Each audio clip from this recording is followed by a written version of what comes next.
Hi, and welcome to Self-Care for Educators. I am your host, Tina Bogram. This is episode 13 of season 5, and it will come out on December 1st.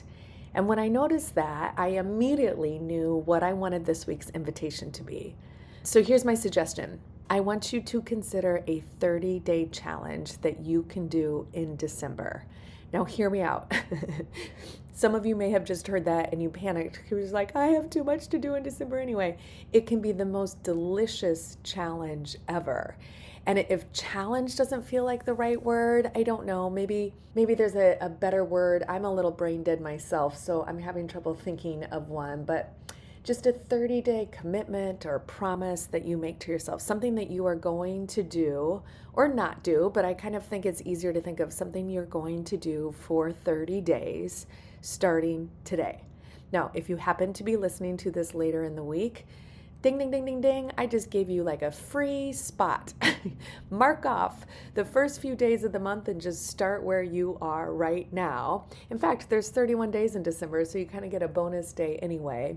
The idea of 30-day challenges comes from Matt Cutts, C-U-T-T-S, fantastic TED Talk that's quite a few years old now. I think it came out in 2011. You can look it up. It's a pretty short TED Talk. Some of you have seen it in my workshops. And it's just the idea. He did this. He spent, I think it was a year, and he just engaged in a different 30-day challenge each month. So it was either something he was adding to his life or something he was going to stop doing for 30 days. And I've shared this at various workshops and presentations. And what's fascinating is this resonates with people big time. And I think there's something about just 30 days feels doable. It can be a really good jump start. And it's tapping into that research that reminds us that it's really powerful to start something and keep it going, because we get to the place where we don't want to break the chain, right? If we've done something for 17 days, we don't want to miss it. And that's part of the 30-day challenge. So you might spend a little time doing a little brainstorming, and here's what I'm going to encourage: that you make it small and doable and something you look forward to as a way to carry you through this incredibly challenging month.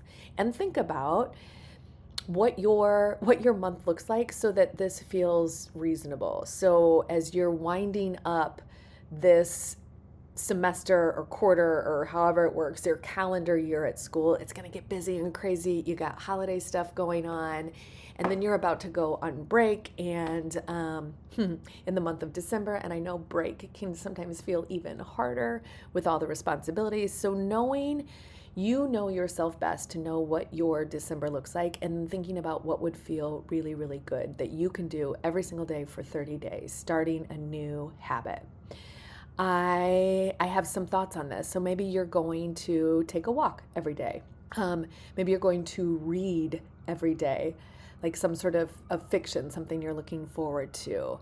Maybe you're going to write down one thing that you're grateful for. Like, think of some of these past invitations that we've shared, and is there something that you want to pull back or revisit or start fresh? Maybe you're going to take a gratitude photo every single day. Maybe you're going to eat an apple every single day. Maybe you are going to text a different person and give them a little love note every day. Maybe you're going to do something together as a family every day in December, or as a class for as many days as you are together in December, or as a staff or with your professional learning community. Just do a little brainstorming. And if you go like online, you can see, Pinterest is what I'm thinking of. I've gone there before, and tons of people will post ideas around different 30-day challenges, because sometimes we kind of get stuck, and I know I give you the same ideas all the time because I get stuck too. So maybe you do a quick little search there to get an idea, and just do some general brainstorming, and then discover what would feel really good. Maybe you're going to treat yourself in some way every single day. Maybe it's a commitment to go to bed at a certain time, or you're going to watch one holiday special as a family each night. Maybe that feels like too much, but always, always, always remember, make the invitation work for you. So maybe you don't do it every single day. Maybe you do it like every Saturday of the month or every Sunday of the month, or just on weekdays, or just on weekends. Lots of ways that you can kind of play with the idea of a 30-day challenge. And as I said, I like the idea of adding something to our lives, but of course you can stop doing something for 30 days and see how that feels. That one gets a little trickier, because I always think of things like when we want to change habits of, like, I don't know, giving up sugar or giving up caffeine. And I don't know if December is the month that you want to do that, but you might be able to think of something else that you can reasonably give up or stop doing for the month of December. And think also about, is there something you can do in December that will jumpstart your thinking ahead to all the New Year's resolutions and intentions and things that we set in 2025. I know that some of you are probably big time New Year's resolution people, and some of you are not, and everything in between. But I always like that idea, and I'm sure we'll revisit it, of thinking about how you want to feel as you end this year and how you want to feel as you start next year. And so maybe by thinking of that end result, you can back it up and implement some sort of 30-day challenge or 30-day invitation or 30-day adventure that can help you feel however it is that you decide you want to feel at the end of the year or to start the new year. So that's what I want you to play around with. I'm still thinking about what I'm going to do. I just got really excited when I was like, oh, it's time to record the podcast. When is this coming out? Oh, it will come out on the 1st. And I love a fresh new month, and it's the last month of the year, and it's a Sunday when this comes out. And so I thought this will be a good thing for us to play with. So I'm going to be playing with this as well.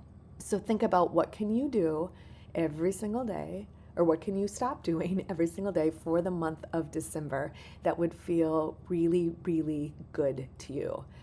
Like I said, I encourage you to make it something you look forward to, something small, so small that you can't not do it. We don't want to add to your already full plate and long to-do list. We want it to feel like a treat, some way that you treat yourself, something you look forward to, that you kind of get a jump start on that this month.